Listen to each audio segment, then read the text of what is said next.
Bonjour à toutes et à tous. Nous sommes ravis de vous accueillir pour ce webinaire. Alors vous êtes quasiment 200 à nous suivre en direct. Je suis David Bougeot, je m'occupe du développement des écosystèmes Deep Tech chez BPI France et donc j'animerai ce webinaire qui est dédié à l'entrepreneuriat Deep Tech et aussi bien évidemment au concours ePhD. Alors juste une ou deux petites infos avant de commencer.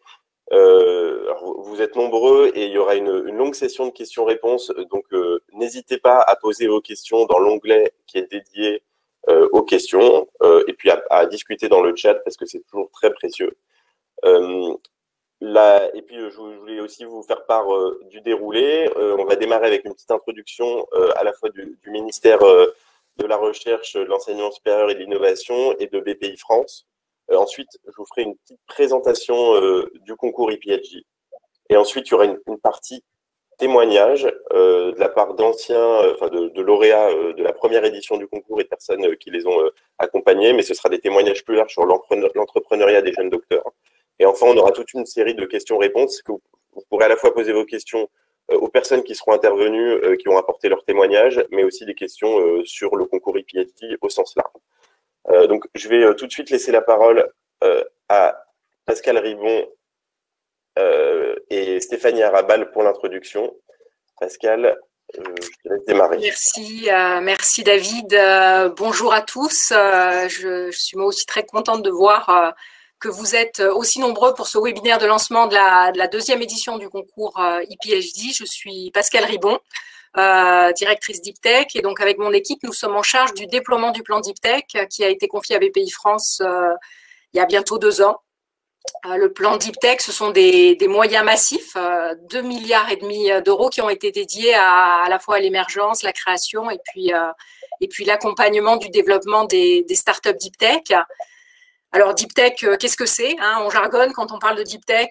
Quand on vous avait questionné, vous avez été nombreux à nous dire que vous ne saviez pas très bien ce que c'était. Plus simplement, ce sont des startups qui vont chercher des technologies qui sont encore à l'état de recherche dans les laboratoires et des startups qui les utilisent pour faire face à des besoins de société. On parle de santé, on parle de transition énergétique, de qualité de vie, de préservation de la biodiversité et voilà, tout ce que vous pouvez imaginer. Très concrètement, l'enjeu du plan, c'est de raccourcir le temps entre l'avancée de la recherche, d'un côté de la connaissance, et puis son impact dans la société. C'est une affaire d'écosystème, ça passe par de multiples canaux, comme on le voit dans les territoires les plus innovants au niveau mondial, et ça passe en particulier par la création de startups qui sont ces vecteurs de diffusion de la connaissance et de la recherche. Et c'est là que vous avez un rôle à jouer et qu'on attend que vous jouiez ce rôle. Créer une start-up, c'est, alors on entend parler dans les médias, hein, c'est bien sûr, c'est espérer une licorne. Il y en a quelques-unes en France, mais ce sera peut-être aussi un poney, comme on dit chez nous. C'est pas si mal que ça finalement, et surtout dans tous les cas, ça aura contribué à faire avancer la diffusion des travaux de recherche dans l'industrie, dans la société, et c'est vraiment un processus qui est à la fois itératif et cumulatif qui se produit dans ce transfert. Et puis dans tous les cas, et c'est peut-être ça le meilleur, c'est peut-être ça dont on va parler, surtout aujourd'hui. Participer à ce type d'aventure, c'est vivre une expérience qui est forte en émotions, qui est riche en défis, qui est riche en rencontres. Parce que participer à créer une start-up, c'est rencontrer des personnes qui sont passionnées, avec des histoires professionnelles, des compétences qui sont très diverses, gestionnaires de fonds d'investissement, fin connaisseurs du marché que vous allez cibler, spécialistes de l'organisation, spécialistes de l'industrialisation, de marketing, design. Et puis surtout beaucoup de gens qui, comme vous, seront ou auront été à la manœuvre dans des équipes fondatrices de start-up et qui seront prêts à vous aider, à vous donner un coup de main. Et vous verrez que c'est une communauté qui est vraiment dans le support, dans l'entraide, dans le collectif. créer ou participer à créer une start-up, c'est une aventure humaine aussi, parce que c'est une aventure qui se mène en équipe. On ne développe pas une start-up tout seul. Pour réussir, il faut agréger un certain nombre de compétences, des personnalités différentes, pouvoir faire face à tous les défis qui vont se présenter sur le chemin de la croissance de la boîte. Vous voyez, beaucoup de défis sur ce processus de création de la start-up. C'est ça qui fait que c'est passionnant. Et je le disais au début, le plan Deep Tech, c'est beaucoup d'argent. Et en fait, peut-être qu'on pourrait dire que le seul point sur lequel les difficultés ont été largement aplanies, c'est le poids financier, puisque grâce aux moyens que l'État, que BPI France, mais aussi toute l'industrie du capital risque a mobilisé, mobilise en faveur des startups deep tech, finalement, ces moyens-là, vous saurez les trouver. C'est souvent le point qui arrive en premier quand on vous questionne sur la difficulté startup deep tech. Je pense que c'est le point le moins difficile. 1 milliard de capital risque mobilisé cette année, 1 milliard de l'année dernière. Donc, vous voyez, malgré la crise du Covid, les moyens sont là et chacun joue sa part, les fonds publics, les fonds privés. Voilà, j'espère qu'on va vous donner envie ce matin de vous engager dans cette aventure. Cette dynamique d'engagement dans l'innovation par la création de start-up, c'est aussi un projet prioritaire pour le ministère de l'Enseignement supérieur, de la Recherche et de l'Innovation. C'est le petit dernier des concours d'innovation. Et donc, je laisse la parole à Stéphanie Arrabal. Bonjour, merci Pascal. Bonjour à tous. Donc, je me présente rapidement. Je suis Stéphanie Arrabal. Je travaille du coup effectivement pour le ministère de l'Enseignement supérieur, de la Recherche et de l'Innovation au sein d'un service en charge de l'innovation justement. Et j'ai particulièrement en charge les questions de transfert de technologie, donc depuis les laboratoires de recherche vers les entreprises et le suivi de la création d'entreprises qui peuvent être issues des laboratoires. Donc, je suis aussi très heureuse de participer aujourd'hui à ce webinaire, d'être en votre compagnie et de voir effectivement le nombre important de participants rassemblés. C'est vraiment une très bonne nouvelle et je suis vraiment impressionnée du nombre de personnes aujourd'hui qui sont intéressées par ce sujet. Donc, en quelques mots, je vais être assez rapide pour laisser du temps à la présentation et aux échanges et à vos questions. Et le concours d'innovation et PhD vraiment est né notamment de la volonté du ministère de l'Enseignement supérieur, de la Recherche et de l'Innovation d'encourager, de soutenir cet esprit d'entreprendre des doctorants et des jeunes docteurs. Et c'est un concours qui s'articule parfaitement avec le plan Esprit d'entreprendre qui a été lancé par le ministère et qui vise à sensibiliser donc un maximum d'étudiants à l'entrepreneuriat. Aujourd'hui, ce sont environ 120 000 étudiants qui sont sensibilisés chaque année, notamment via les réseaux des pépites, des pôles étudiants pour l'innovation, le transfert et l'entrepreneuriat, qui sont répartis sur tout le territoire. Donc, c'est vraiment une brique, ce concours ePhD, qui participe à cet effort qui est voulu par l'État de sensibilisation des jeunes à l'entrepreneuriat. Et tout ça, comme le disait Pascal, pour renforcer du coup la création d'entreprises, mieux être en capacité d'accompagner aussi les startups et notamment et particulièrement issues de la recherche, donc les startups deep tech. Donc, comme l'a rappelé Pascal, aujourd'hui, on est tous convaincus que les inventions issues des laboratoires dans lesquels vous avez fait ou faites votre doctorat vont contribuer à générer ces innovations, les innovations de rupture qui vont permettre de répondre aux grands défis technologiques. Et ce sont des atouts énormes pour garantir à la France sa souveraineté technologique et on voit dans les derniers mois l'importance que ça peut représenter. Donc, il y a un mouvement très fort qui est lancé depuis quelques années et cette montée en puissance de l'entrepreneuriat, et notamment des étudiants, des jeunes. Et c'est un mouvement qu'on veut continuer, qu'il faut continuer à soutenir. Et ePhD, donc, y participe. Il faut continuer à mobiliser davantage et transmettre davantage toute cette pédagogie de l'entrepreneuriat pour vraiment contribuer à la fois à la réussite des étudiants dans cette aventure et pour leur permettre de développer de nouvelles compétences et qui seront des atouts pour leur intégration et leur insertion professionnelle par la suite, à la suite du doctorat, qui peuvent ouvrir des nouvelles pistes du coup au-delà de la recherche académique classique. Donc c'est des atouts très importants aussi pour le débouché des doctorants. Donc ce concours, il est, comme l'a dit Pascal, l'a rappelé, c'est une brique aussi des concours d'innovation. Et donc, c'est ce continuum des concours d'innovation entre ePhD, eLab, eNob qui est voulu. ePhD est la première étape, donc qui permet aux jeunes docteurs de prendre pied dans cet écosystème de la création d'entreprises. Et il est vraiment positionné pour ouvrir, donc c'est le début de l'aventure et on espère que ça sera un tremplin pour aller après vers eLab et ensuite Innov. Donc pour vous donner juste quelques chiffres, je pense que David en reparlera, mais effectivement déjà dès l'année dernière, il y a 2 lauréats du concours ePhD qui sont également lauréats eLab. Et pour vous montrer l'importance des doctorants et de la recherche publique aujourd'hui dans la création d'entreprises, et notamment les entreprises qui sont lauréats du concours eLab, il faut savoir que de ces dernières années, il y a plus de 60% des entreprises lauréates du concours eLab sont des sociétés qui sont issues de la recherche publique. Donc, ça représente une part importante et majoritaire des lauréats eLab. Et en 2018, les doctorants représentaient 26% des créateurs lauréats du concours eLab. Donc, cette communauté de doctorants, de jeunes docteurs, représente un vivier important et est un facteur essentiel pour l'émergence de ces innovations et de ces startups. Donc moi, comme dit Pascal, je sais qu'il y a beaucoup sont tentés par cette aventure et je vous encourage vraiment à faire gonfler ces chiffres. Je vous encourage à ne pas avoir peur de vous lancer, à tenter l'aventure, à donner du sens à tous vos projets. Et vous avez un écosystème qui aujourd'hui est organisé et est présent pour vous aider, vous accompagner, notamment avec les structures de transfert de technologie, dont les SAT, et bien sûr toutes les équipes de BPI France. Donc j'en profite pour remercier toutes les équipes de BPI France pour tout cet accompagnement, l'organisation de ce webinaire aujourd'hui.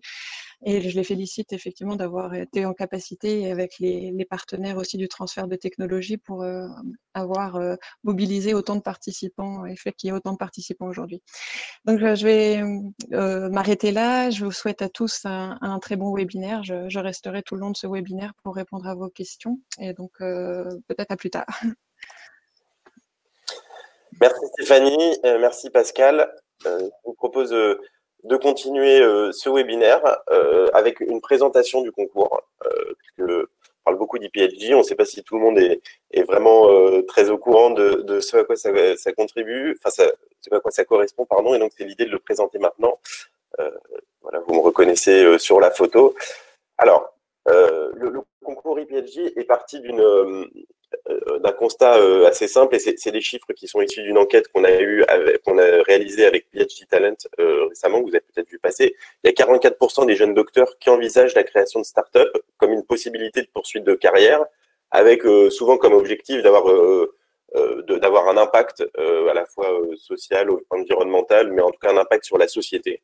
Mais pour autant, on voit qu'il y a encore des points de blocage importants. Il n'y en a que 20% qui sentent qu'il y a une valorisation de la part de leur labo, ou en tout cas un encouragement de la part de leurs encadrants à valoriser leur projet. Et puis, on se rend compte aussi qu'il y a une certaine méconnaissance de l'écosystème et puis des structures de financement, puisque 66% des jeunes docteurs ne connaissent pas de structure d'accompagnement et 74% ne connaissent pas de structure ou de dispositif de financement.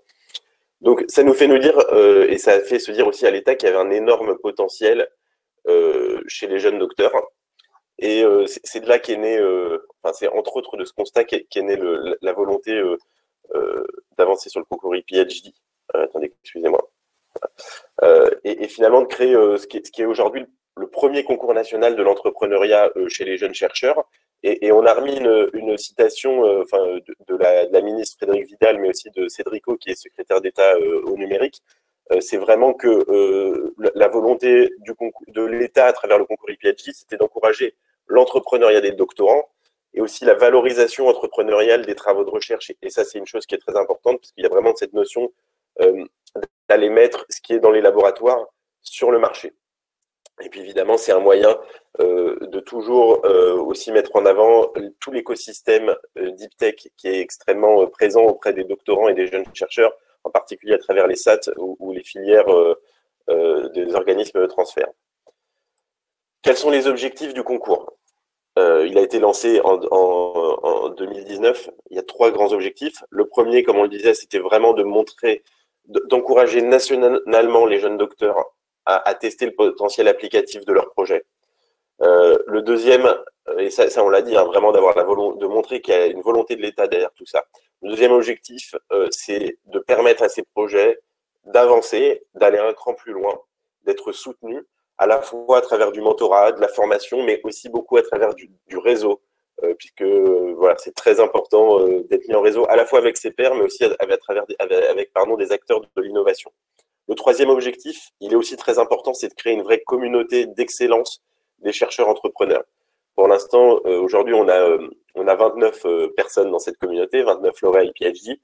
C'est une communauté qui a vocation à grossir et puis à devenir, à se rencontrer, à vivre ensemble, à suivre mutuellement les projets et puis aussi à retourner dans ces laboratoires, à parler de l'entrepreneuriat deep tech, à parler de ce que ça apporte et finalement à devenir aussi des passeurs de relais de l'entrepreneuriat deep tech. C'est aussi un des objectifs du concours, c'est de créer cette communauté d'excellence. Et on serait ravis que vous en fassiez partie.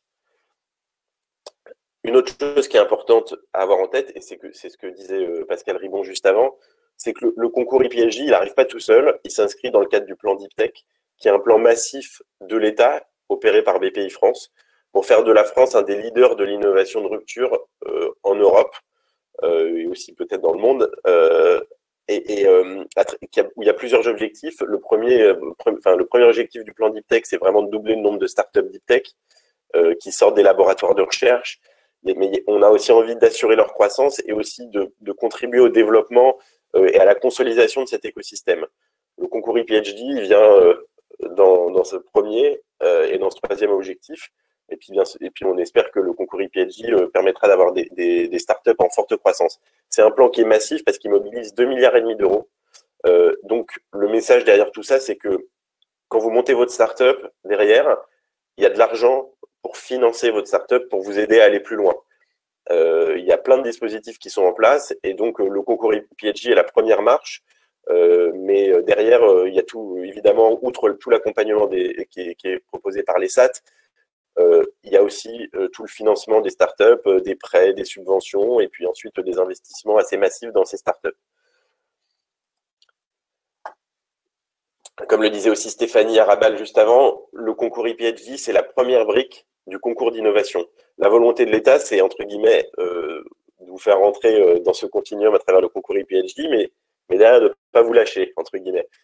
C'est ensuite que vous puissiez postuler au concours eLab, qui est un concours qui intervient un cran après le concours ePhD, au moment de la création de l'entreprise. Et ensuite, le concours Innov, qui vient au moment du développement de l'entreprise, en particulier quand une entreprise, l'entreprise qui aura été lauréate eLab, on l'espère juste avant aussi, souhaite financer un projet de R&D à fort potentiel. En tout cas, donc ePhD, c'est vraiment la première étape de ce concours et avec une vraie volonté publique de créer ce continuum de concours. Et donc, c'est pour ça qu'ils ont un peu la même tête et puis qu'on continue à les présenter ensemble. Alors, une question que vous vous posez sûrement, à qui s'adresse le concours ePhD? Ça s'adresse déjà aux jeunes chercheurs, aux jeunes docteurs, qui sont entre leur deuxième année de thèse ou qui ont passé leur thèse depuis moins de 3 ans au moment de la clôture, donc au moment de la clôture des candidatures.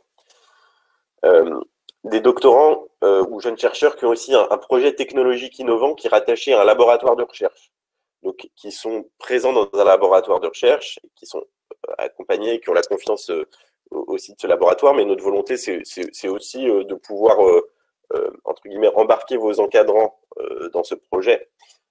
Et puis, un point qui est très important aussi, c'est d'être accompagné par un organisme de transfert de technologie, donc qui peuvent être évidemment une SAT, qui sont liées à tous les écosystèmes régionaux, ou la filiale d'un organisme de recherche qui peut être l'INRIA, le CNRS ou autre, dans le cadre d'une maturation ou prématuration. Donc, ce qu'on a en tête, c'est que la SAT ou l'OTT vous apporte un soutien financier, déjà, à la fois soit en fonds de maturation, soit en prenant en charge une partie de vos salaires, et puis qui vous aide aussi au quotidien dans la structuration du projet. Si vous n'êtes pas accompagné par un OTT, vous pouvez quand même nous vous renseigner, nous écrire, etc. Et on vous mettra en lien avec votre SAT ou votre organisme de transfert. On travaille main dans la main avec eux. Finalement, le concours e-PhD, il s'inscrit complètement dans le continuum qui est proposé par les SAT et les OTT, qui ont souvent d'ailleurs un concours de détection des jeunes docteurs en local. Le concours e-PhD vient juste après, en fait. Qu'est-ce que vous gagnez avec le concours e-PhD? Alors ça, c'est une question qu'on se pose souvent. Alors la vraie philosophie derrière les récompenses du concours e-PhD, c'est vraiment de vous permettre d'accélérer votre approche business, entre guillemets, et votre réseau. Donc il y a un gros prix sur lequel on est en train de travailler. Il y a beaucoup on est en train de déterminer le programme, mais vous allez, enfin, vous le verrez, on vous informera. Ça va être extrêmement intéressant et extrêmement passionnant. Premier, c'est un accompagnement pour accélérer son projet. Sur les aspects marché, en particulier sur les aspects business, et permettre d'amener votre projet à l'étape supérieure. Donc l'étape supérieure, selon votre niveau de maturité, ça peut être la levée de fonds, mais ça peut être aussi juste postuler à iLab, ou ça peut aussi être créer sa start-up. Le tout, c'est que vous aurez un accompagnement pendant 1 an qui sera sur mesure et qui vous permettra d'aller plus loin, à la fois avec des expériences collectives, donc qui peuvent être des séminaires, des summer camps, pour à la fois rencontrer vos pairs, mais aussi rencontrer plein d'acteurs du marché, networker, rencontrer des investisseurs et autres, et aussi 1 an de mentorat avec un entrepreneur expérimenté, mais aussi tout le long de ce parcours de mentorat, des formations, des introductions, des rencontres, des personnes avec qui on pourra vous mettre en lien. Le tout, c'est vraiment que vous ayez le sentiment d'être accompagné et que vous avez le sentiment d'aller plus loin sur votre projet. La deuxième chose, c'est une visibilité nationale, puisque en fait, on parlait de cette communauté d'excellence. En étant lauréat e-PhD, vous rejoignez cette communauté d'excellence, et donc c'est une communauté qu'on a envie de mettre en avant, qui représente finalement, qui sont les porte-drapeaux de l'entrepreneuriat des jeunes docteurs. Donc ça veut dire qu'on essaiera de vous faire intervenir à des tables rondes, vous aurez potentiellement une couverture au niveau de la presse.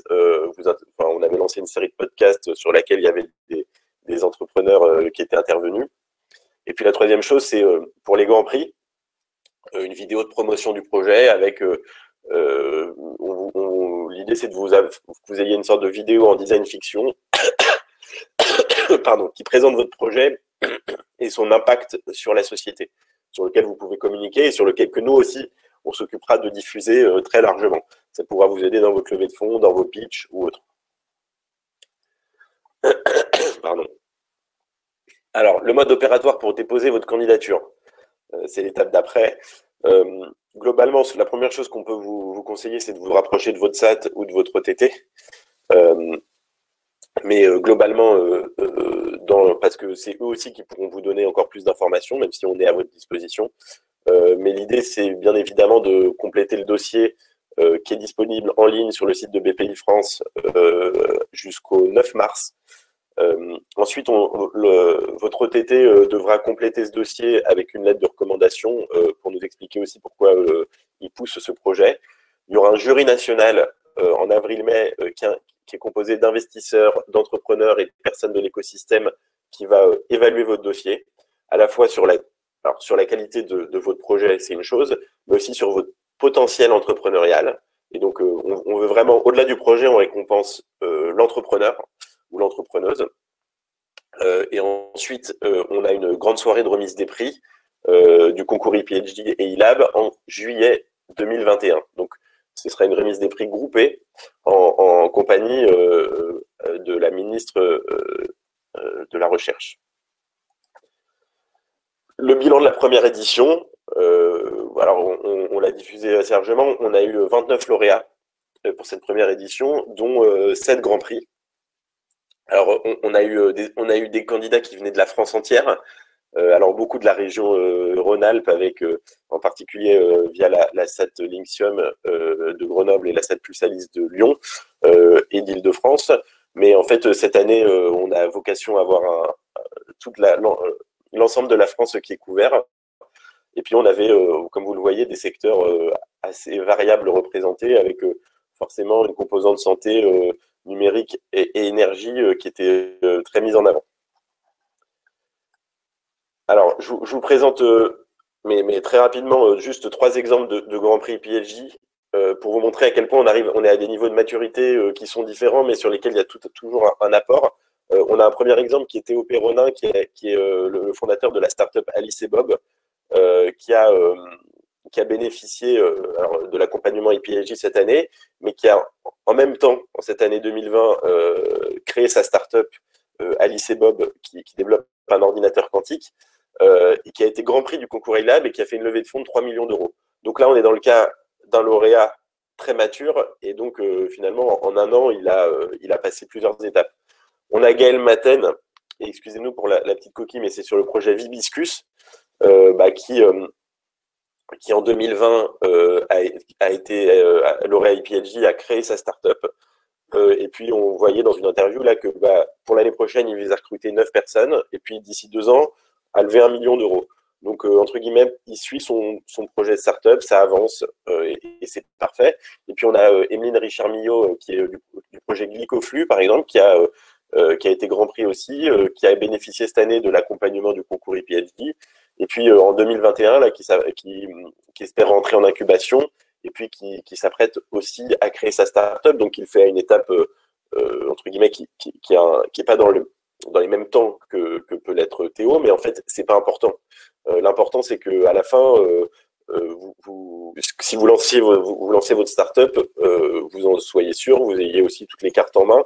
Et entre guillemets, le concours IPLJ et cet accompagnement, il vise à vous faire vous poser les bonnes questions et à aller toujours un cran plus loin de là où vous êtes aujourd'hui. Et puis on a mis des petits points, on a mis des petits remerciements, mais c'est important en fait. On a des très bons retours des lauréats du concours de cette première année. Voilà, à la fois parce que ça a permis d'apprendre un langage entrepreneurial, mais aussi parce que ça a pu donner de la crédibilité, de la visibilité et de l'activité sur le projet. C'est toujours important d'avoir un label des concours d'innovation, que ce soit évidemment iLab, mais aussi IPLJ, pour aller voir des investisseurs, lever des fonds ou rencontrer des acteurs de l'innovation. Ça apporte toujours quelque chose en plus. Et donc là-dessus, on a évidemment ces très bons retours. On répondra évidemment à vos questions dans la deuxième partie du webinaire, mais tout de suite, je laisse la parole à Lola, qui va faire intervenir les lauréats qui vont témoigner de leur aventure. Et on se retrouve juste après pour répondre à toutes les questions que vous pouvez toujours évidemment poser dans l'onglet « Questions ». Merci. Donc, merci David et bonjour à tous. Je suis Lola Laurent, je travaille avec David au sein de l'équipe DeepTech de BPI France et je me charge d'organiser le concours IPLJ pour cette édition 2021. Donc, on a choisi aujourd'hui de faire témoigner plusieurs lauréats qui ont gagné la première édition du concours IPLJ. Ça nous semblait important que d'autres chercheurs et d'autres doctorants s'adressent à vous pour vous expliquer leurs expériences. Donc, pour commencer, on va accueillir Juliette Fernandez, qui est lauréate IPLJ avec son projet qui s'appelle Alpha Centauri. Juliette, est-ce que tu peux te présenter ton parcours et ton projet en quelques mots? Oui, bonjour à tous, déjà. Alors, moi, j'ai un parcours un peu atypique, parce que j'ai fait une formation assez technique, un DUT, une licence pro, et puis j'ai intégré la recherche en tant qu'ingénieur il y a presque 10 ans maintenant, un labo qui travaillait sur le VIH à l'Institut Pasteur. Et au fur et à mesure, en fait, de mon expérience, j'ai été poussée par mes collègues, ma chef, à aller un peu plus loin dans la recherche en disant que j'avais les capacités de mener à bien une thèse. Du coup, pour ça, j'ai fait une validation des acquis de l'expérience, j'ai obtenu un Master 2 et j'ai postulé pour une bourse de thèse. Et donc, j'ai commencé ma thèse en 2017. Et pendant ma thèse, j'ai mené à bien plusieurs projets, dont un qui était très appliqué, qui visait à développer une nouvelle technologie pour mesurer l'import nucléaire du VIH. En fait, pendant ma thèse, on s'est aussi rendu compte que ce projet, cette technologie, en fait, pouvait avoir d'autres applications. dont une qui répondait à une problématique assez importante, qui était de pouvoir mesurer de manière plus rapide et plus sensible que les méthodes actuellement utilisées l'activation du système immunitaire. Puisque quand on est attaqué par des pathogènes, c'est la première ligne de défense de notre corps. Et pour trouver de nouveaux médicaments contre des infections virales ou des maladies immunitaires, en fait, il est important de pouvoir mesurer cette activation de manière rapide, spécifique et sensible. Et donc, c'est ce à quoi le projet Alpha Centauri tente de répondre. Voilà. D'accord. Et pourquoi tu t'es lancé dans l'entrepreneuriat? Qu'est-ce qui t'a intéressé Pardon. Ça n'arrive jamais, mais comme par hasard...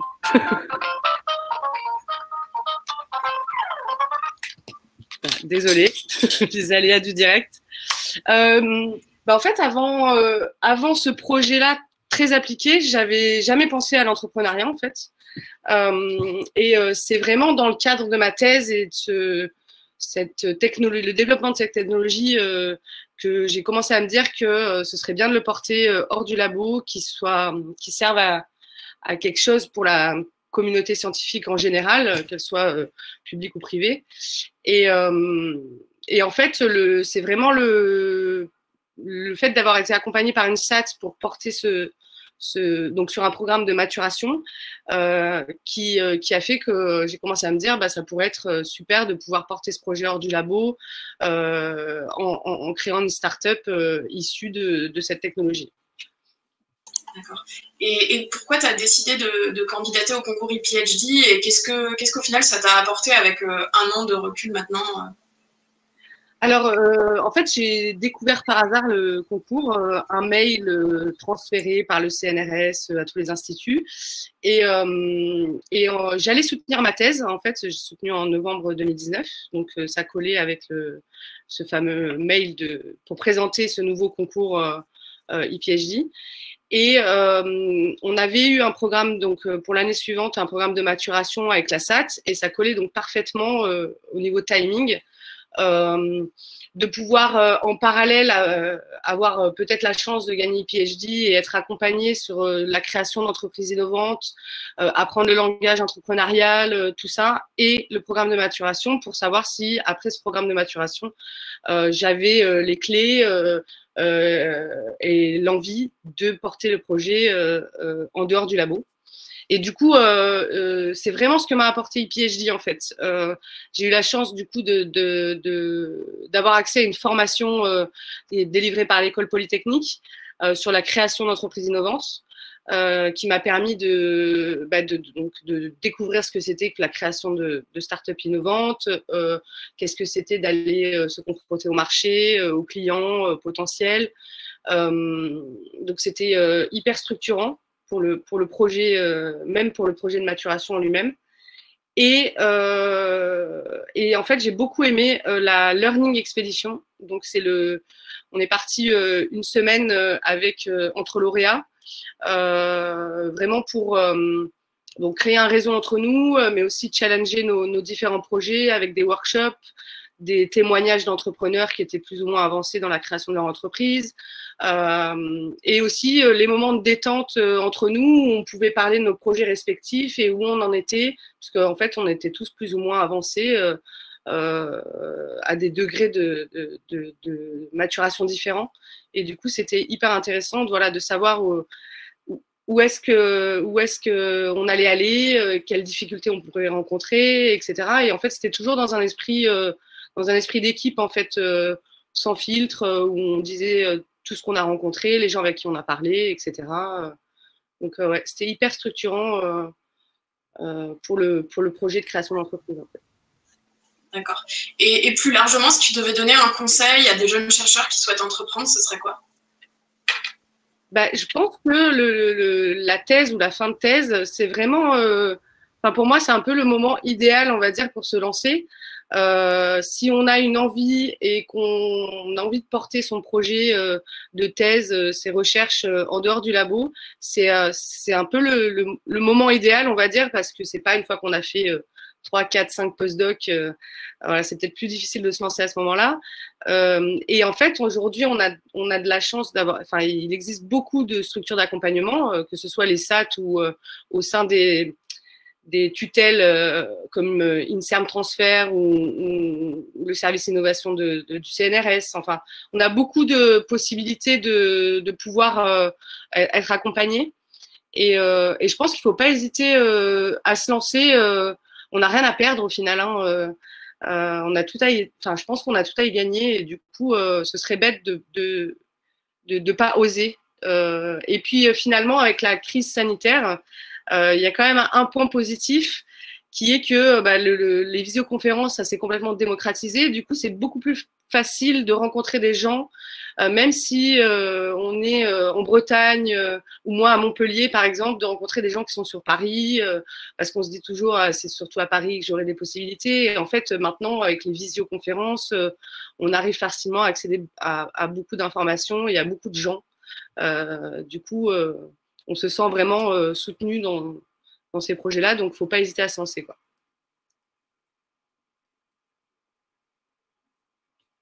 Ah, tu n'as pas ton micro, Lola.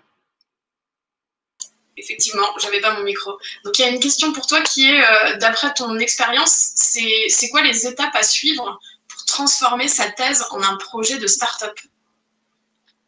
Alors, la première question à se poser, c'est est-ce que ce que je fais dans mon projet de recherche peut répondre à un besoin, que ce soit directement à des gens ou à des entreprises. Je pense que c'est la première question à se poser, savoir s'il y a vraiment une possibilité de marché, tout simplement, parce que effectivement, on vient de la recherche, donc on pense pas comme ça, ou en tout cas, on n'est pas élevé forcément comme ça dans la recherche. Mais la plupart du temps, en fait, ce qu'on fait peut avoir des répercussions ou peut servir à quelque chose de manière plus concrète. Et du coup, pour moi, c'est peut-être la première question à se poser. En discuter bien sûr avec les autres chercheurs de son labo, ses chefs, etc. Et contacter un organisme, donc un OTT, pour savoir si donc, eux vont aider à évaluer effectivement si le projet de recherche a des applications. Et du coup, je pense qu'il faut commencer par là pour vraiment savoir s'il y a une possibilité de création d'entreprise derrière. Et il y a une autre question pour toi qui est vraiment intéressante, qui est est-ce que tu n'as pas peur d'arrêter de faire de la science? Et est-ce que en faisant ton entreprise, tu es toujours stimulé techniquement?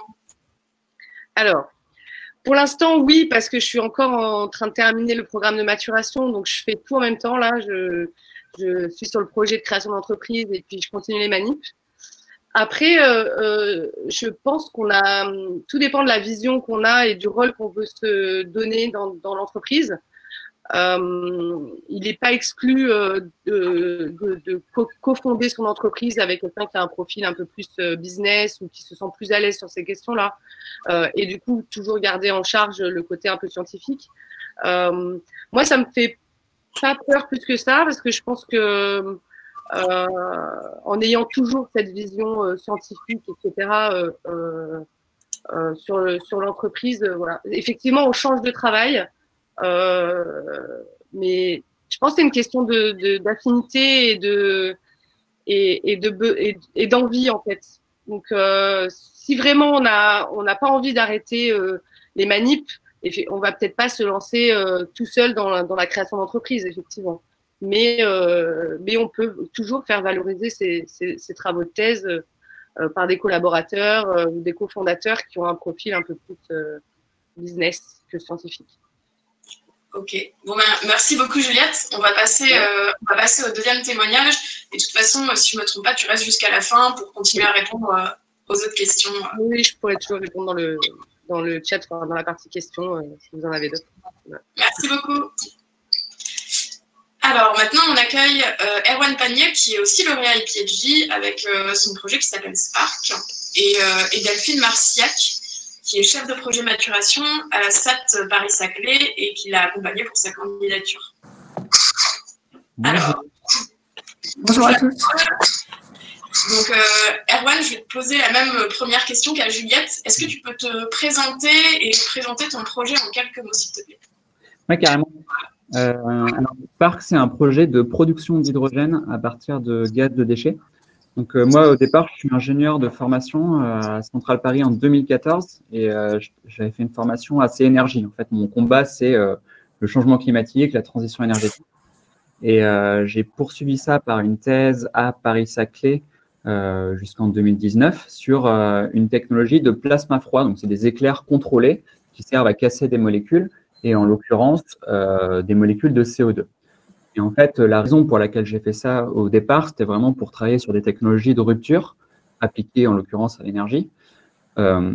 Aujourd'hui, je serais un peu plus mesuré. Je pense qu'il n'y a pas de technologie magique. Par contre, il y a des technologies qui ont du sens. Et je pense qu'il faut donner du sens à ces technologies-là. Et l'entrepreneuriat, c'est un moyen de le faire. C'est un moyen de leur donner de l'ambition, d'autres technologies qu'on développe dans nos laboratoires. Et puis, c'est surtout un moyen de leur donner du vrai concret, de faire en sorte qu'elles soient ancrées dans le réel. C'est un peu un exercice d'activité. Le but, c'est pas juste d'inventer, c'est de changer un peu notre société.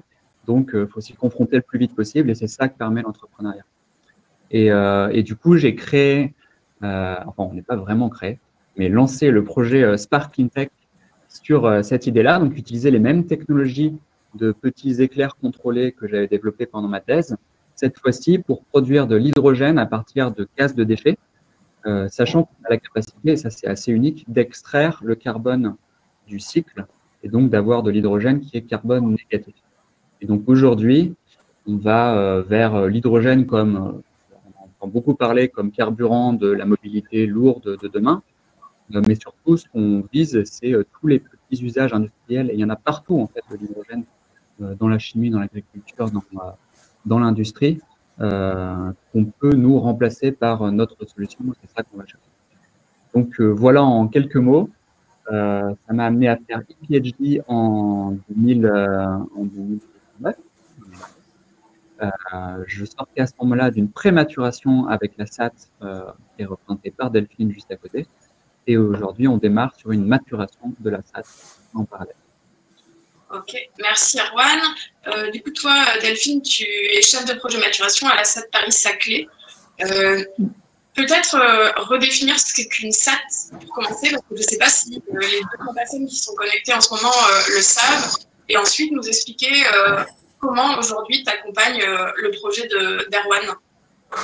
Alors, les SAT, ce sont des sociétés d'accélération de transfert technologique qui ont pour vocation de valoriser les activités des laboratoires publics et de favoriser du transfert technologique, soit via une création de start-up, soit vers un transfert technologique vers une entreprise. Et donc, moi, je travaille à la SAT Paris-Saclay. Donc, les SAT, elles sont régionales, elles sont locales. Et donc, moi, je suis associée à celle du territoire Paris-Saclay. Et c'est dans ce cadre-là que j'ai rencontré Erwan.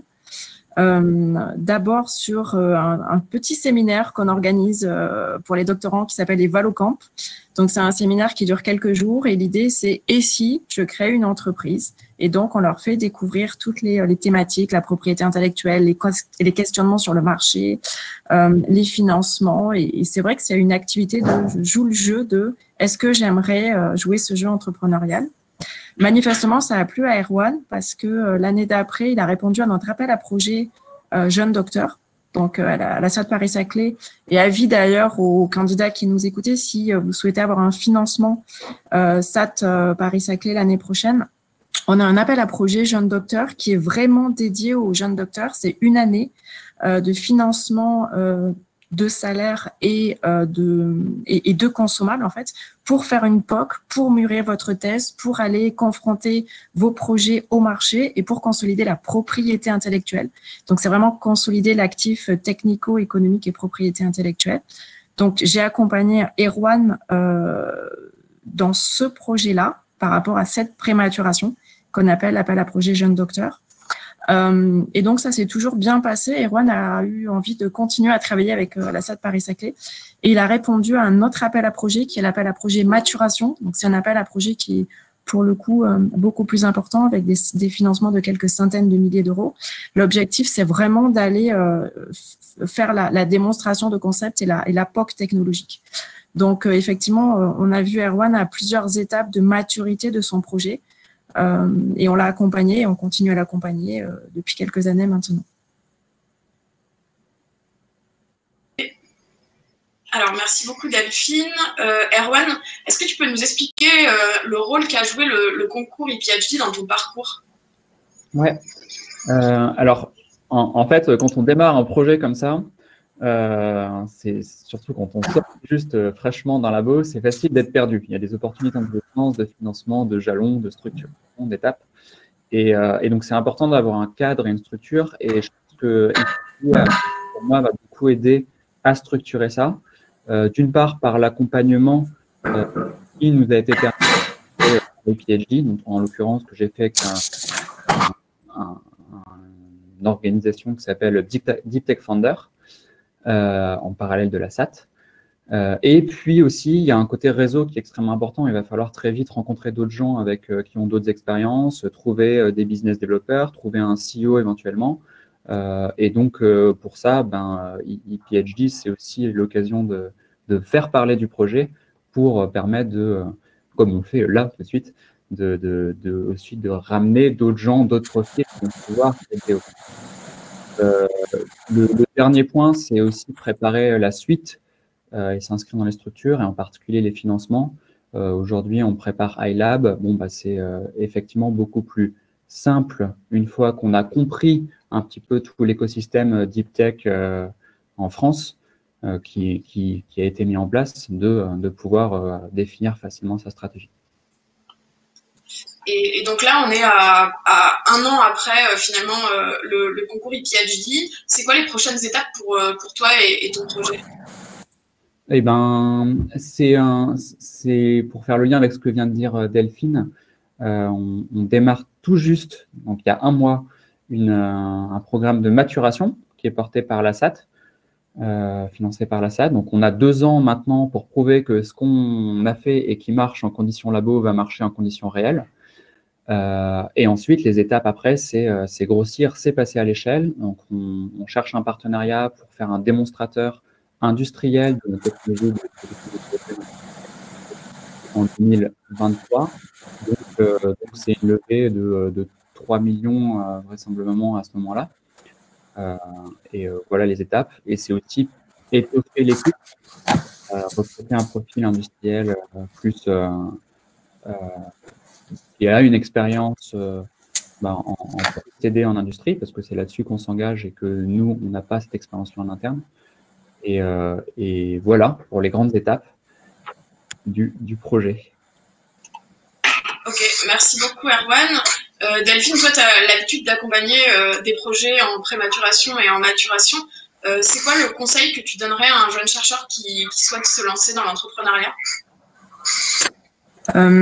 C'est déjà de confronter sa vision avec la réalité. Et en ça, je pense que je vais être complètement en phase avec ce qu'a dit Juliette tout à l'heure. C'est vraiment aller chercher à comprendre l'écosystème, comprendre ce qui se fait, comprendre la valeur ajoutée du projet, comprendre ce qui est différenciant. C'est vraiment chercher à comprendre ce qui est nécessaire, ce dont les gens ont besoin et comment moi, je peux m'intégrer dans cet écosystème en apportant réellement une réponse à une question qui est réellement posée et pas théorique et que je me pose. Donc, c'est vraiment aller chercher la compréhension et la confrontation en fait avec la réalité. Le deuxième, c'est d'aller chercher de l'accompagnement. Alors, ça peut être via ePhD, ça peut être via les OTT, ça peut être via les SAT, ça peut être via aussi des contacts qu'on peut avoir par ailleurs et du réseautage. Mais c'est vraiment aller chercher du contact parce que c'est ça qui fait mûrir le projet. Et peut-être notre conseil, ça serait de pas avoir peur en fait, de pas avoir peur de l'échec. Je crois que c'est Nelson Mandela qui a dit je perds jamais, soit j'apprends, soit je réussis. C'est un peu ça, c'est une première expérience en fait où quoi qu'il se passe, de toute façon, on apprend énormément de choses et quelque part derrière en fait, ça donne du sens à tout ce qu'on fait par la suite. Et en tout cas, c'est le retour que j'ai de tous les porteurs que je vois passer, c'est que finalement, ça a été une expérience qui n'a pas été facile, qui a même été un peu compliquée par moments, mais au final, en fait, ça a donné du sens à ce qu'on a fait et ça leur permet aussi de se projeter vers un futur professionnel avec beaucoup plus de maturité aussi que d'autres qui ne l'ont pas forcément fait. D'accord. Merci Delphine. On va prendre quelques questions dans l'onglet questions. Il y a beaucoup de questions sur les SAT et notamment est-ce que tous les labos sont forcément rattachés à une SAT? Comment on fait pour entrer en contact avec une SAT quand on est dans un labo public-privé? Alors, je ne pense pas que tous les labos soient systématiquement rattachés à une SAT. Par contre, il y a un certain nombre de SAT en France qui sont régionales, en fait, effectivement, et qui sont territoriales. Normalement, par contre, ce qui est vrai, c'est que chaque laboratoire est rattaché à une cellule ou un service de valorisation qui dépend des tutelles. Donc, en fait, si vous êtes sur un laboratoire, notamment CNRS, INSERM, il y a forcément une cellule de valorisation. Et moi, je vous conseille, comme première étape, d'aller les voir, d'aller demander ce qui est possible comme accompagnement et s'il y a une SAT de rattachement, en fait. Parce que pour le coup, c'est une organisation qui est assez régionale. Voilà, enfin, je ne sais pas si j'ai répondu. Non, je pense que tu as pas mal répondu. C'était justement ça. Il y avait pas mal de questions sur comment engranger le premier contact avec une SAT ou avec un OTT, mais c'est la cellule de valorisation de votre laboratoire et pour le coup, c'est une des tutelles de votre laboratoire. Donc, pour le coup, vous regardez la page web de votre labo, vous regardez les tutelles et c'est forcément une de celles-là qui pourra vous donner la première étape en fait pour la suite. D'accord. Merci à tous les deux. Est-ce que vous avez peut-être quelque chose à rajouter, Erwan ou Delphine? Moi, je conclurai en disant, n'hésitez vraiment pas à solliciter des gens, appeler, envoyer. Enfin, moi, à titre personnel, je suis très dispo pour ça. Donc, si vous avez des questions et tout sur comment ça se passe, c'est une expérience, mais en brassant plein d'expériences, ça permet aussi de se projeter beaucoup plus facilement. D'accord. Merci beaucoup à tous les deux. On va passer au dernier, je vais vous laisser quitter la scène, et on va passer au dernier témoignage, qui est celui de Jean-Baptiste Dupin, qui est aussi lauréat ePhD de la première édition avec son projet qui s'appelle Evobiome. Bonjour Jean-Baptiste. Bonjour. Donc ça commence à devenir une petite habitude. Je vais te poser la même question qu'aux deux lauréats précédents. Est-ce que tu peux te présenter en quelques mots et nous expliquer un peu ton projet? Oui, tout à fait. Donc bonjour à tous. J'ai toujours été intéressé par les sciences et par l'entrepreneuriat. C'est pour ça que j'ai décidé d'avoir une formation plutôt d'ingénieur. J'étais ingénieur à l'ESPCI Paris, de l'Université Paris Sciences et Lettres. En parallèle de ma formation, je me suis un peu confronté à l'écosystème parisien des startups et j'ai essayé de me spécialiser dans une thématique qui pourrait m'intéresser en termes d'entrepreneur. Donc en particulier, je me suis intéressé aux questions de gestion de la diversité dans les écosystèmes, et en particulier pour les thématiques qui sont liées à la théorie de l'évolution et à l'environnement.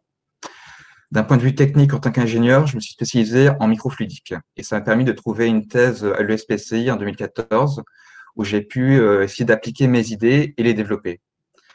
En parallèle de ma thèse, j'ai déjà monté une première startup, Orio, en 2015, qui était dans le domaine deep tech aussi, dans le domaine des traitements médicaux personnalisés. Pour ce qui est de mon projet, donc en 2016, après avoir un petit peu fait mes preuves au sein de mon labo, on m'a donné carte blanche pour essayer de monter donc ce projet Evobiome, et j'ai pu petit à petit monter une équipe que j'ai continué à diriger maintenant postdoc après ma thèse. Donc pour parler rapidement de ce projet, donc il s'agit en fait d'un projet très technologique pour l'instant, qui est basé sur une technologie qui permet d'appréhender la diversité des micro-organismes et de diriger leur évolution à haut débit. Notre objectif, c'est d'être les premiers à pouvoir manipuler et diriger l'évolution de microbiomes. Qu'est-ce que c'est un microbiome? Pour ceux qui ne connaissent pas ici, donc c'est en fait un micro-écosystème composé de virus, de bactéries, de levures, de tout ce qui est microscopique, mais finalement qui est en interaction avec l'ensemble de l'écosystème. Donc, vous avez un microbiome dans votre estomac, sur votre peau, dans le sol, sur les champs, sur les arbres, un petit peu partout. C'est à la base de tout l'écosystème et c'est une activité fondamentale pour toutes les activités humaines, même si on ne s'en rend pas tout à fait compte. Donc, un de nos rêves, ça serait de pouvoir faciliter la transition vers une agriculture durable en proposant une alternative aux pesticides et aux OGM, tout en améliorant les rendements agricoles, mais aussi la résilience de l'écosystème environnemental. D'accord. Voilà. C'est assez complet. Et comment ton labo t'a soutenu dans ta démarche d'entreprendre? Donc, mon laboratoire est très orienté start-up. On en monte 1 à 2 start-up par an. Donc, c'était vraiment un peu dans la dynamique. C'est pour ça que j'ai rejoint ce laboratoire-là. Et donc, comme je vous ai dit, donc, ils m'ont donné carte blanche pendant ma thèse pour monter une équipe. Et donc, j'ai pu, pendant ma thèse et puis ensuite pendant le postdoc, avec leur aide, trouver des financements pour financer mon équipe. Et en dehors de mon laboratoire, donc j'ai été accompagné par le service de valorisation de l'Université Paris Sciences et Lettres. Donc nous n'avons pas de SAT, c'est une des exceptions, qui m'ont aidé justement donc dans la dépôt des brevets et pour rencontrer un peu plus de personnes et en particulier être au courant donc et postuler au concours IPHD. D'accord, merci. Je vois d'ailleurs que tu as ton trophée du concours IPHD sur ton étagère derrière toi. Oui. Est-ce que tu peux nous dire c'était quoi ton meilleur souvenir dans l'accompagnement qui a été proposé au lauréat IPHD? Je vais rejoindre l'avis de Juliette, puisque j'ai beaucoup apprécié la Learning Expedition qui nous a permis, entre lauréats, de vraiment nous rencontrer et d'interagir et de discuter, puisque ce qui est vraiment important, c'est en tant qu'entrepreneur, c'est de rencontrer d'autres entrepreneurs. Un des risques, entre guillemets, du métier, c'est de très vite s'isoler sur son projet. Et c'est pour ça que c'était vraiment très intéressant de pouvoir discuter à cœur ouvert, de parler à la fois donc, et de connaître les problèmes des autres, mais aussi les bonnes nouvelles. D'accord. Alors, tu en as déjà parlé un petit peu dans ton introduction, votre ambition globale en tant que start-up, mais comment tu vois ton projet dans 10 ans? Donc 10 ans, c'est un petit peu compliqué, c'est à la fois court terme et long terme, donc j'aimerais bien pouvoir dire que dans 10 ans, donc on commence déjà à avoir des produits qui sont appliqués dans les champs des agriculteurs et qu'on puisse avoir un réel impact. D'ici quelques années, qu'on ait trouvé réellement une solution pour cultiver des microbiomes et les faire évoluer et qu'on ait donc déjà des produits. Ce serait vraiment quelque chose qui me tient vraiment à cœur et puis qu'on puisse commencer à faire converger la technologie vers d'autres thématiques, en particulier les thématiques santé. D'accord, merci. Et du coup, toi, avec ce recul déjà d'entrepreneur-chercheur, qu'est-ce que tu conseillerais à un jeune chercheur qui souhaite se lancer et monter un projet? Alors, en faisant abstraction, dans un premier temps, de IPHD et du fait qu'il faut être doctorant et donc parler donc, du projet entrepreneurial lié à sa thèse, je dirais avant tout qu'il faut bien faire la distinction entre une envie d'entreprendre et avoir une idée qui peut avoir une application entrepreneuriale. C'est deux choses assez différentes. Et pour l'envie d'entreprendre, il n'y a pas besoin réellement d'avoir d'idées. Il faut vraiment se confronter à l'écosystème, être certain que c'est vraiment ce qu'on veut, rencontrer des gens, plein de gens, et en fait, on trouvera des gens qui ont des idées et des idées qui nous touchent et pour lesquelles finalement on a déjà des compétences tout à fait adaptées. Il faut réellement, vraiment discuter avec beaucoup de personnes. C'est très compliqué de trouver des partenaires, des cofondateurs et d'avoir des bons retours qui nous correspondent à nous. Du point de vue maintenant plutôt IPHD et doctorat, il y a une question qu'il faut toujours vraiment bien se poser, c'est est-ce qu'on monte ce projet entrepreneurial parce que on a déjà un projet technologique, donc en fait on a une solution, mais on cherche ensuite en fait un problème, ou alors est-ce que justement on identifie un problème et pendant sa thèse on essaie d'aiguiller le projet pour résoudre ce problème. Le second aspect me semble un petit peu plus louable et finalement est plus proche des questions de marché et un peu plus de chances de succès.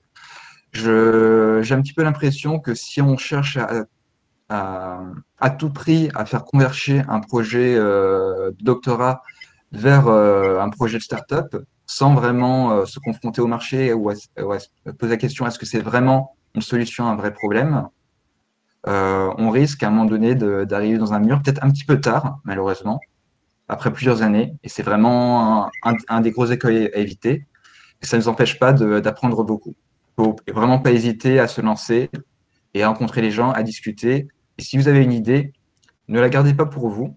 Vous, ça fait déjà probablement 6 mois, 1 an, plusieurs années que vous y réfléchissez, donc vous avez déjà un peu d'antériorité sur le projet. N'ayez pas peur de le partager et de vraiment tester si ce projet touche d'autres personnes, si finalement il y a une réelle application à votre projet. Ne soyez pas, ne restez pas dans votre coin. ne restez pas isolés. Ok, merci Jean-Baptiste. Il y a une question pour toi dans le chat, mais qui peut s'adresser aussi aux autres lauréats, Erwan et Juliette. Comment tu as fait pour monter ton équipe, ou comment tu es peut-être en train de le faire d'ailleurs? Alors, dans mon cas, c'est une équipe qui est très axée recherche. Aujourd'hui, notre projet est vraiment un projet au sein d'un laboratoire, donc une petite équipe qui aurait très bien pu s'orienter vers un projet purement de recherche par la suite, un projet académique, mais que je pousse pour être un projet entrepreneurial. Donc, il s'agissait simplement, en fait, une fois le projet monté, l'idée lancée est de chercher à embaucher finalement des postdoctorants ou des doctorants sur ce projet. Donc, trouver des financements pour ça et faire un appel pour trouver ces personnes. Comment les trouver personnellement? Donc, c'est finalement lié un peu au réseau. Dans mon écosystème, j'ai trouvé pas mal de personnes qui pouvaient correspondre au profil. Mon directeur de thèse en a aussi cherché. Et donc, au fur et à mesure, donc, des personnes sont venues au laboratoire. Et puis, quand on a trouvé un bon match, une personne qui avait les bonnes compétences et qui est vraiment très intéressée, motivée à le projet, on a pu finalement l'embaucher, se décider. Ok, merci. Erwan, Juliette, si vous avez peut-être une autre réponse à apporter, n'hésitez pas à remonter sur scène, parce que ça peut être intéressant d'avoir d'autres réponses à la même question. Erwan, tu veux compléter? Ouais, en fait, nous, on a une toute petite équipe à ce stade-là. Et je pense que moi, la manière dont j'aborde la chose, c'est qu'il y a vraiment des tas de choses à faire dans un projet comme ça. Et dès que je fais quelque chose, j'essaie de trouver quelqu'un qui soit meilleur que moi pour le faire. Voilà, ce qui permet de passer aux autres milliers de trucs à faire. Et je pense que c'est la bonne philosophie à avoir. On passe d'un projet recherche-doctorat, on est souvent un peu tout seul, à là grossir une équipe parce que à plusieurs, on va beaucoup plus loin en fait. Et le filtre, c'est ça, quoi. Trouver quelqu'un qui soit meilleur que vous pour faire ce que vous devez faire. Et vous aurez toujours des milliers de trucs à faire à côté. Et pour compléter, nous aussi, on est une toute petite équipe là pour l'instant sur le projet. On est 3, dont mes 2 directeurs de labo. Donc, on a quand même essayé de scinder un peu le projet entrepreneurial en 2, avec la science d'un côté, la science et les manips, et la création d'entreprise, la recherche d'investisseurs, la formation, etc. Donc, voilà. Là-dessus, je rejoins Erwan. Il faut essayer de mettre les compétences de chacun sur une partie du projet pour qu'on avance tous ensemble, mais chacun avec ses compétences. Ton micro, Lola. Je vais y arriver.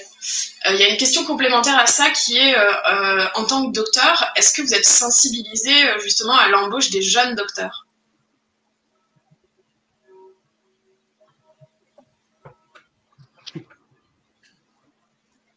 Qui veut en parler d'abord? Moi, j'avoue. Dans mon cas, tout à fait. Puis, on a tout à fait intérêt en tant que start-up, grâce au crédit impôt recherche, d'embaucher des jeunes docteurs. C'est tout à fait notre avantage.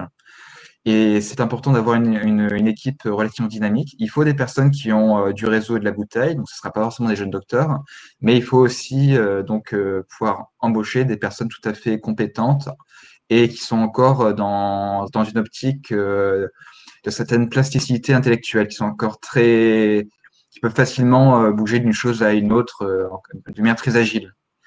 Et d'un point de vue personnel, je suis assez impliqué donc, dans beaucoup d'organisations et d'associations qui visent à l'emploi des jeunes chercheurs. Je peux laisser la parole à Juliette et Erwan. Non, moi, je suis tout à fait d'accord avec ce que dit Jean-Baptiste. Moi, j'ai découvert que très tardivement, là, cette année, qu'avec le crédit impôt recherche, en plus de ça, un jeune docteur coûtait pas très cher pendant les premières années de son embauche. Mais au-delà de ça, c'est aussi toutes les compétences en fait que peut avoir un docteur.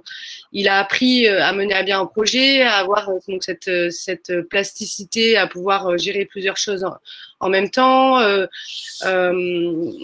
Et il y a de la résilience beaucoup quand on est en thèse. Enfin voilà, toutes ces qualités-là qu'a un jeune docteur sont très valorisables et du coup, oui, ça donne envie d'embaucher des jeunes docteurs, quoi.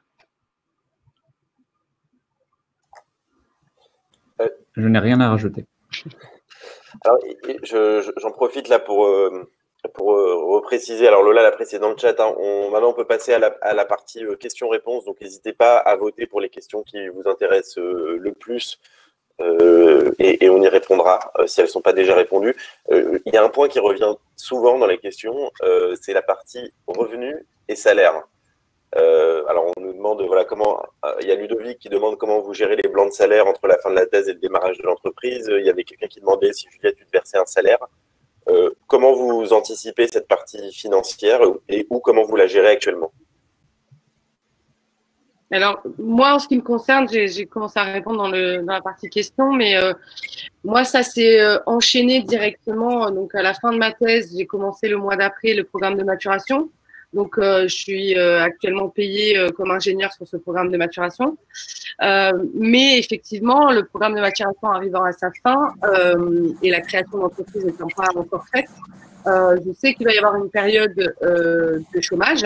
Avec les allocations de chômage. Mais voilà, tout ce que j'ai vu, tous les gens que j'ai rencontrés, etc., m'ont confirmé que de toute façon, il était important, indispensable et normal de se prévoir un salaire lorsqu'on fait des levées de fonds, qu'on cherche des investisseurs ou qu'on demande des subventions comme ILAB, etc., dès la création de l'entreprise. Puisque on ne va pas travailler pour rien, c'est normal. Et donc voilà, donc c'est le plan qui est prévu. Allô? Ah non. Merci. Jean-Baptiste? Oui. Oui. Ah oui, c'est bizarre, tout le monde est parti d'un coup. Oui, c'est bizarre. Même au niveau des personnes connectées, il n'y a plus que 60 personnes connectées. Ouais, qu'est-ce qui s'est passé? On a perdu 150 personnes d'un coup. Mince.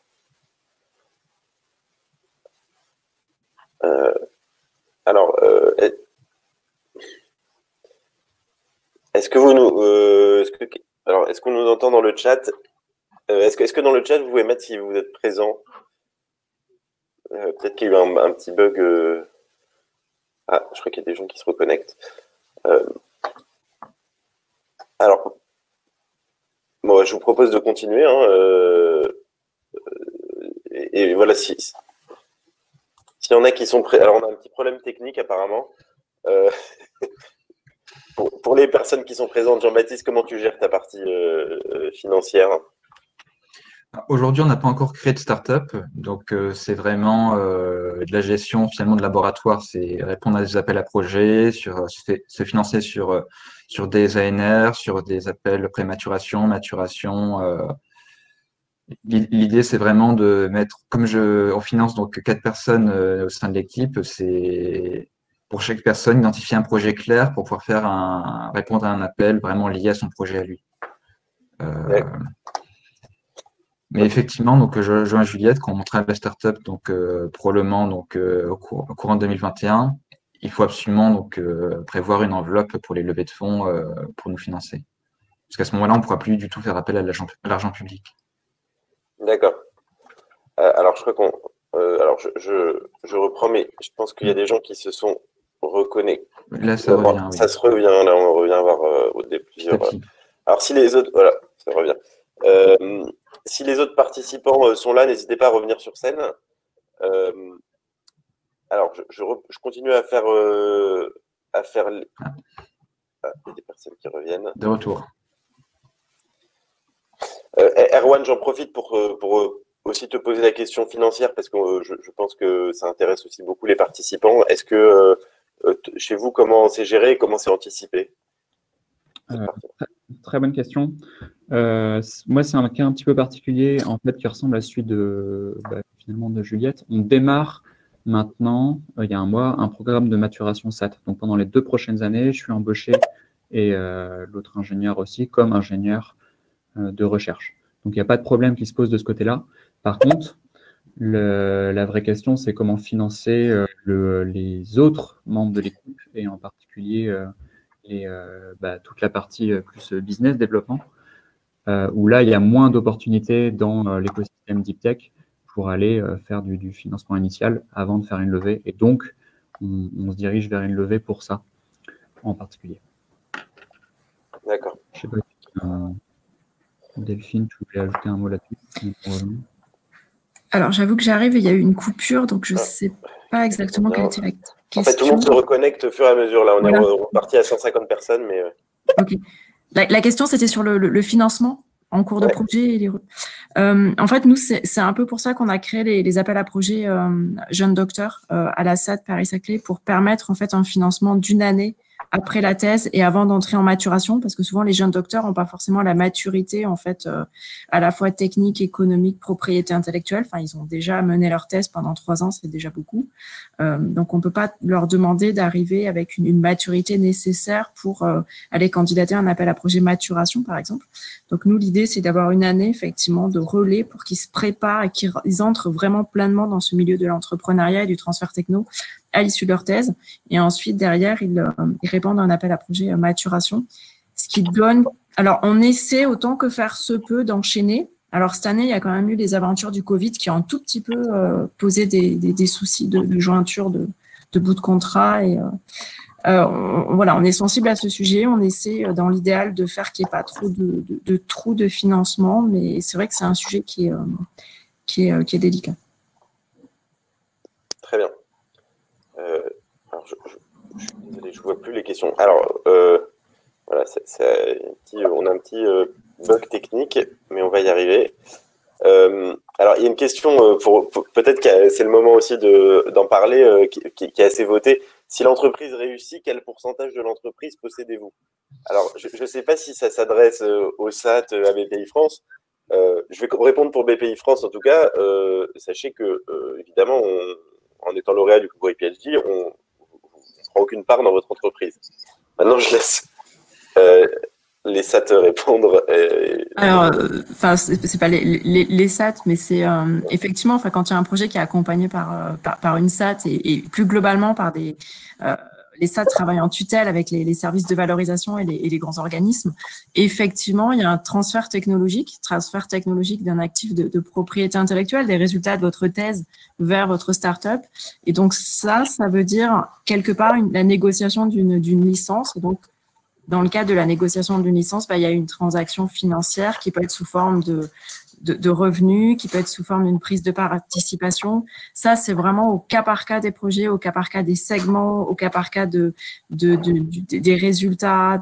C'est vraiment dépendant du projet, du porteur, d'énormément de paramètres. Et c'est une négociation en fait entre la SAT, en l'occurrence, en tout cas les établissements, enfin la SAT pour les établissements titulaires de la propriété intellectuelle et la start-up. Alors, une question aussi qui revient souvent, c'est la manière d'être mis en relation avec son écosystème de valorisation. Peut-être les uns et les autres, comment vous êtes rapprochés alors de votre SAT ou de votre organisme de transfert à Erwan, on avait déjà eu un peu la réponse tout à l'heure, mais peut-être pour Jean-Baptiste et Juliette. Alors, je ne sais pas si on m'entend, ouais, c'est bon. Ouais. Nous, en ce qui nous concerne, en fait, on a régulièrement des réunions innovation qui sont organisées par le CNRS sur le campus de Montpellier. Et du coup, par ce biais-là, on a découvert donc les SAT, mais aussi le service d'innovation et transfert de technologie de l'Université de Montpellier, enfin voilà, les différents organismes qu'il y avait sur place sur Montpellier. Et du coup, on a eu les contacts et on s'est rapproché de la SAT par ce biais-là. Voilà, c'est comme ça qu'on a eu accès à la SAT de Montpellier. Dans mon cas, étant intéressé par l'entrepreneuriat, j'étais déjà en relation avec le service de valorisation bien avant ma thèse. Donc, c'était assez naturel d'aller vers eux et de discuter avec eux. Donc, c'est surtout à partir du moment où on a commencé à déposer des brevets que les relations sont intensifiées avec le service de valorisation de Paris Sciences et Lettres. D'accord. Très bien. Alors, on a une question. sur le statut Pépite, est-ce qu'il y en a qui ont bénéficié en amont du programme Pépite? Pas forcément. Non. D'accord. Alors, on vous répondra là-dessus par un autre biais, parce qu'on a eu des personnes déconnectées. Je ne sais pas si Pascal, tu es là et que tu souhaitais en parler, ou Stéphanie. Non. Bon, je pense qu'on a... Qu'elle soit là, David. Par contre, il y a une question intéressante sur est-ce qu'il faut vraiment être à Paris pour entreprendre, ou est-ce que c'est possible de le faire en région? Alors déjà, la première réponse, c'est que, évidemment, oui, pour être lauréat PhD, vous pouvez postuler de toute la France, on le répète. Après, c'est une autre chose, je laisse nos entrepreneurs éventuellement répondre. En fait, je pense qu'à ce stade-là, la question, c'est surtout de où est-ce que vous allez construire votre preuve de concept. Il vous faudra un appui, probablement encore un labo, il y a plein de choses à faire, et c'est ça qui va être déterminant géographiquement.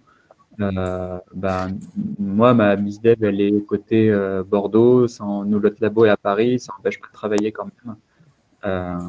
Et voilà, ça marche. Mais la vraie question, c'est surtout avec quel institut vous allez porter votre R&D, avec quel partenaire vous allez construire. Juliette, toi qui es à Montpellier, quelle est ton impression là-dessus? J'ai pas l'impression que ce soit un frein de ne pas être dans la capitale. J'y étais avant. Alors, on avait déjà eu des contacts avec la SAD de Paris, donc Erganeo, elle s'appelle maintenant. Et quand on est parti sur Montpellier, on a naturellement contacté la SAD de Montpellier. J'ai pas l'impression que ce soit un frein. Effectivement, je rejoindrai Erwan avec il faut savoir où est-ce qu'on veut monter, dans quelle structure, dans quel labo on veut monter, etc. Mais je pense pas que ce soit un frein en particulier. Maintenant, comme je disais, hein, avec le Covid, la visioconférence et tout ça, on a en région autant d'accès aux conférences, etc. que ceux qui habitent à Paris. Et puis, dans chaque région, il y a des événements organisés autour de ça. Et puis, c'est bien de connaître son écosystème, en fait. C'est plus simple même de connaître son écosystème et travailler avec son écosystème. Donc, je pense pas que ce soit un frein, non. Je rejoins tout à fait Juliette et Erwan. Il y a des écosystèmes très dynamiques en dehors de la capitale et il faut vraiment en profiter. Ils sont un petit peu moins visibles pour les gens qui sont à Paris, justement, parce qu'on est très tourné sur notre propre nombril. Mais il suffit de regarder la diversité des profils à PhD, la majorité sont en dehors de Paris. Et il y a certaines régions qui sont particulièrement dynamiques au niveau de l'innovation et de l'entrepreneuriat. En tout cas, sachez que dans la suite de votre projet, les financements qui vous permettent d'amorcer votre projet dans le cadre du plan DeepTech sont distribués dans toutes les régions, et qui sont distribués par BPI France, le sont dans toutes les régions françaises. Évidemment, il y a des SAT et des OTT dans chaque région qui peuvent vous accompagner, en tout cas sur le démarrage du lancement. Après, en fait, là où en effet, il y a toujours un point sur lequel il y a du progrès à faire, c'est sur les grosses levées de fonds, où on dit souvent que les investisseurs regardent plus souvent les boîtes qui sont à Paris. C'est de moins en moins le cas, parce que les investisseurs sont de plus en plus présents en région, et c'est un des axes du plan DeepTech aussi, c'est de les mettre encore plus facilement en lien avec les écosystèmes régionaux. Mais dans la DeepTech en particulier, on croit vraiment que c'est lié aux écosystèmes régionaux, donc n'hésitez pas à vous lancer où vous soyez, entre guillemets, et rapprochez-vous de votre écosystème. Est-ce qu'en fonction des régions, il y a un intérêt beaucoup plus fort de la SAT pour certains marchés technologiques? Est-ce que le choix de la région a un gros impact finalement? Peut-être Pascal, j'ai vu que tu répondais, est-ce que tu peux revenir sur scène pour y répondre?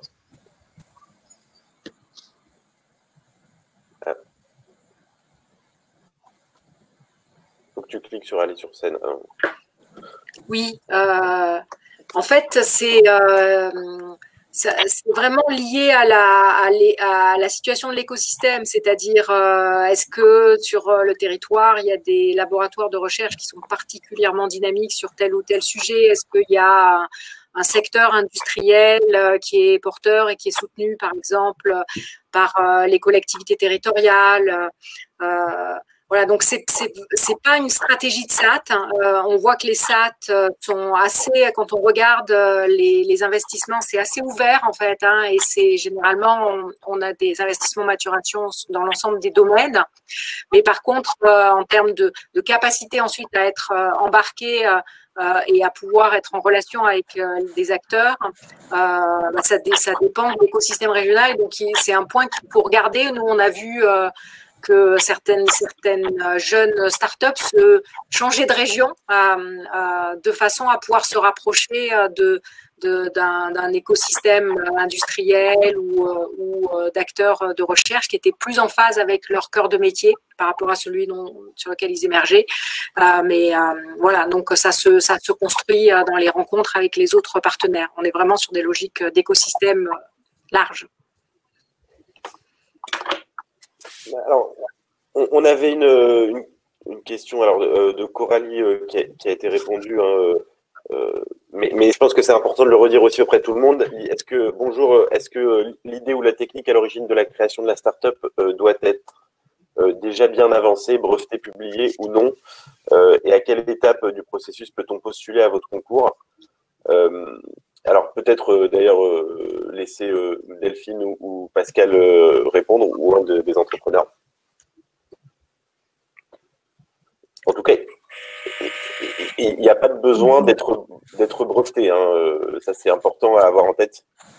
Il faut être accompagné par un OTT. Et ça vaut peut-être le coup, Delphine, que tu expliques à quelle étape du brevet intervient. Oui, peut-être. Vous m'entendez? Ouais. Ouais. Alors, je pense qu'après, c'est peut-être spécifique, mais ce qu'on essaie de faire, nous, pendant l'année du projet Jeune Docteur, c'est de développer, en fait, la stratégie de propriété intellectuelle. Effectivement, la plupart du temps, les doctorants, quand ils sortent, en fait, de thèse, n'ont pas forcément de brevet ou n'ont pas réfléchi à la stratégie pays, ce qui est complètement normal. Par contre, il faut faire assez attention parce que la thèse, pour le coup, quand elle est publiée, elle peut divulguer des résultats et des éléments importants. Et ensuite, derrière, il n'y a plus d'activité. C'est plus considéré comme nouveau. Donc, c'est un critère, en fait, qui peut limiter la brevetabilité. Donc, c'est un sujet quand même qui est très sensible. Donc, moi, je vous conseille, si vous êtes en 3e année de thèse, c'est vous vraiment vous posez la question, si derrière, il y a une volonté d'aller faire un projet deep tech et qu'il y a des chances qu'il y ait une stratégie pays et donc du brevet, soyez vigilants et allez discuter avec votre service de valorisation pour savoir ce que vous mettez dans votre thèse, comment vous le développez et en quoi c'est compatible avec une stratégie de propriété intellectuelle. Parce que le pire des scénarios, c'est que tout ait été publié et que derrière, rien ne soit brevetable. Mais la stratégie en tant que telle, la plupart du temps, on la décline pendant l'année Jeune Docteur. Et effectivement, alors, Erwan est arrivé, je pense, sur iPhD avec un brevet en cours de dépôt ou peut-être fraîchement déposé. Mais c'est pas obligatoire, mais il faut faire quand même attention à cette problématique de communication. Et par contre, derrière, effectivement, l'étape suivante, en fait, nous, à la SET Paris-Saclay, c'est qu'il y a des projets maturation. Et là, effectivement, c'est vrai qu'avoir un brevet, c'est quand même un atout parce qu'on a commencé à stabiliser une stratégie de propriété intellectuelle. On va continuer à la construire, mais il y a des actifs qui vont se construire au fur et à mesure et on sait à quel point les brevets et la stratégie pays est cruciale, en fait, derrière pour des levées de fonds pour les projets deep tech. Merci Delphine. Alors, il y a une thématique qui revient souvent, c'est de savoir si, en fonction du degré de maturité, on doit postuler à iPhD ou à iLab. Déjà, j'entame aussi une réponse là-dessus parce que c'est important. Déjà, sachez que vous pouvez postuler aux deux. On a eu 2 lauréats cette année qui étaient lauréats iPhD et iLab. Pour iPhD, si vous avez déjà créé votre société, vous ne pouvez pas postuler à iPhD. Parce que c'est dans le règlement. Par contre, vous pouvez postuler aussi à iLab. Et vraiment, iPhD, l'idée, c'est de vous accompagner un peu plus loin dans votre projet. iLab, c'est vraiment déjà si vous avez quelque chose à financer pour votre projet. Donc, c'est vraiment en fonction de vos objectifs. Si vous êtes déjà accompagné par une SAT et un OTT et que vous voulez vous former, progresser, aller un cran plus loin, iPhD, et si vous êtes amené à lancer votre projet, que vous êtes moins accompagné, iLab. Si quelqu'un veut compléter. n'hésitez pas. Alors, une question intéressante aussi, est-ce que avec votre aide via ce concours, on peut finalement se rendre compte que nous n'avons pas forcément toutes les clés en main pour monter sa start-up et finalement ne pas se lancer? Ou cela nous engage-t-il forcément? Merci. Alors, c'est une question qui est très intéressante. Hein. Est-ce que quelqu'un veut y répondre? Moi, je donnais mon avis, mais je pense que ça n'engage à rien du tout et qu'au contraire, ça peut permettre de se rendre compte de ce que c'est vraiment l'entrepreneuriat, de ce que ça demande comme compétences, investissements, etc. Et du coup, de se rendre compte si on est vraiment fait pour ça ou pas. Donc, je ne pense pas du tout que ce soit… il n'y a pas d'engagement du tout. On a le concours, on a un accompagnement, etc. Mais ça ne veut pas dire qu'on est obligé de se lancer. Donc, ça permet aussi de réfléchir sur quelle place on pourrait avoir dans l'équipe, parce que comme je le disais, l'entrepreneuriat deep tech, on ne se lance pas tout seul. Enfin, c'est vraiment, si on a l'ambition de vraiment se développer, c'est un travail d'équipe. Et d'ailleurs, émotionnellement, c'est plus facile quand c'est une équipe aussi. Et donc, ça peut permettre aussi de se mettre les idées au clair sur avec quoi on serait plus à l'aise en fait dans l'équipe. Il y a différents rôles et suivant son profil, ce qu'on aime, ses compétences, on est plus ou moins à l'aise dans tel ou tel rôle. Donc ça permet aussi ça. Il y a une question. Ah oui, vas-y, Erwan. Moi, j'abonde dans ce sens-là. Hein, il n'y a rien à perdre à essayer. Et au contraire, il faut essayer pour ne serait-ce qu'apprendre ce que c'est pour ensuite pouvoir recruter une personne ou pouvoir interagir, parler la même langue. En fait, c'est apprendre une nouvelle langue. Il n'y a rien à perdre.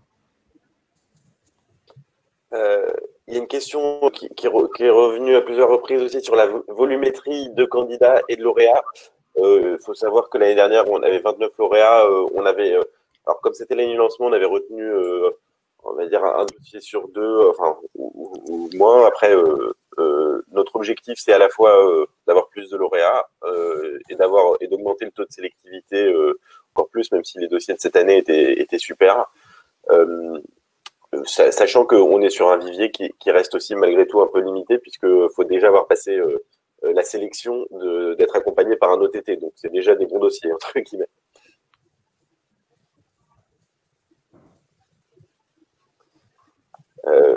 Écoutez, je vois qu'il est 12h29.